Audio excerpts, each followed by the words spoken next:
Hello friends, welcome to my channel Lakshya. तो जैसा कि आप देख सकते हैं कि हमारे डीएवी के एग्जाम्स खत्म हो चुके हैं और इसके बाद हम लोग सब रिजल्ट का वेट कर रहे हैं। बट रिजल्ट से पहले बहुत लोगों के क्वेश्चंस आ रहे हैं कि एक तो रिजल्ट का सब पूछ रहे हैं, प्लस पूछ रहे हैं कि पासिंग मार्क्स कितने होंगे। तो सबसे पहले देखिए, क्वेश्चन का लेवल जो था वो मॉडरेट टू हार्ड था।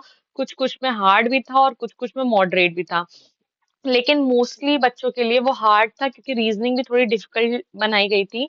तो देखिए, टोटल जो हमारे मार्क्स थे वो टोटल हमारे मार्क्स 55 का पेपर था। ठीक है। एंड आउट ऑफ 55 आपका जो सब्जेक्ट सब्जेक्ट वाला बताएं तो आपका 40 था, प्लस हमारा रीजनिंग जो था वो 15 था। हमारे मन में ज्यादातर कंफ्यूजन यही आती है, मतलब ये 55 में स्कोरिंग ऐसे। तो देखिए, सेफ साइड का स्कोर मान के चलिए, एक तो हमारा परसेंट में देखते हैं कि ये लोग ओवरऑल हमारा 60% होना चाहिए। अगर आपका 60% बन रहा है तो आप समझिए आप क्वालिफाइड हैं।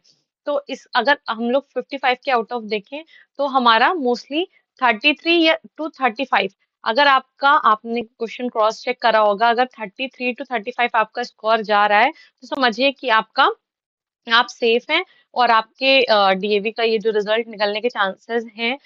और ये देखिए, पासिंग मार्क्स के साथ साथ इसमें जो ऑलरेडी वर्किंग होते हैं, जो डीएवी मतलब डीएवी के ऑलरेडी एम्प्लॉयज होते हैं, जो डीएवी में काम कर रहे होते हैं, तो उनको, हाँ, उनके लिए बेनिफिट हो जाता है क्योंकि उनको जैसे मान लीजिए 55 आपका टोटल ओवरऑल स्कोर था। ठीक है।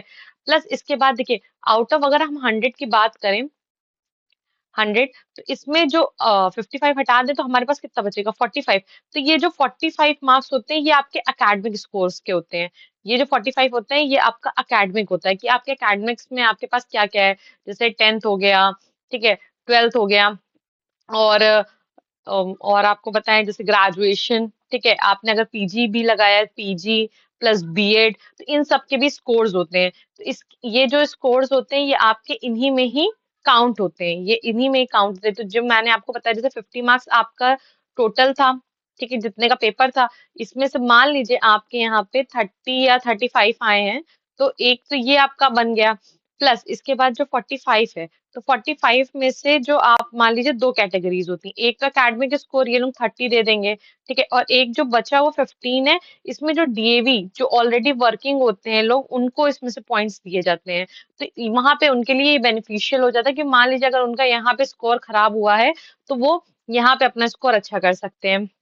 तो इसीलिए जो मतलब रिजल्ट है, मतलब जो ये पासिंग मार्क्स है, वो जो हमारे मतलब जिन्होंने फर्स्ट टाइम दिया है डीएवी का, तो उनके लिए तो आप लोग मान के चलिए कि अगर आपने 35 तक स्कोर किया है आउट ऑफ 55, तो आप सेफ में, आप सेफ जोन में, आपको फिक्र करने की जरूरत नहीं है। बट अगर 35 से नीचे जा रहा है तो आपका फिर अकेडमिक्स बहुत अच्छा होना चाहिए, और अकेडमिक्स के साथ साथ आप, या फिर आप डीएवी के अगर आप ऑलरेडी वर्किंग है तो ये आपके लिए बेनिफिट होगा। नेक्स्ट क्वेश्चन ज्यादातर पूछा जा रहा है कि रिजल्ट कब तक आएगा। तो देखिए, रिजल्ट जो पिछले साल जब डीएवी हुआ था तब उनका एग्जाम 19 को हुआ था। लास्ट एग्जाम जो 19 जनवरी को हुआ था, और 26 जनवरी तक उनका, 26 जनवरी तक रिजल्ट आ गया था। जो रिजल्ट था वो 26 जनवरी तक आ गया था। तो आप भी मान के चलिए आपका जनवरी के लास्ट वीक जनवरी के लास्ट वीक तक आपका भी आ जाएगा आपका रिजल्ट। ठीक है।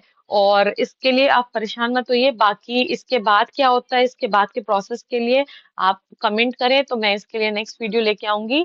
बाकी मैंने अपने ही चैनल पे डीएवी की रीजनिंग का पूरा सॉल्यूशन दे रखा है, तो आप लोग एक बार उसको भी देख ले जाके, क्योंकि बहुत बच्चों के ये मैसेज आए थे कि हाँ, उससे उनको बहुत हेल्प मिली है और वो लेवल वही क्वेश्चंस रखे गए हैं जो क्वेश्चन डायरेक्ट डीएवी में पूछे गए हैं।